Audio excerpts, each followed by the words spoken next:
Weather Service Cleveland has issued a flood warning for Ashland County, Richland County, until 5:15 p.m. Eastern Daylight Time Tuesday at 7:25 a.m. Eastern Daylight Time. While heavy rain has moved out of the area, local law enforcement agents reported widespread flooding occurring with numerous road closures and high water in the area.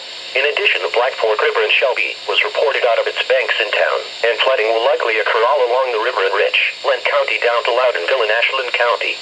Flooding is also likely along the Mohican River. Some locations that may experience flooding include Shelby and Loudonville. Do not drive your vehicle into areas where the water covers the roadway. The road could be washed out. Most flooding deaths occur in automobiles. Turn around, don't drown. Repeating, an aerial flood warning has been issued until 5:15 p.m. Eastern Daylight Time for the following counties in Ohio: Ashland and Richland.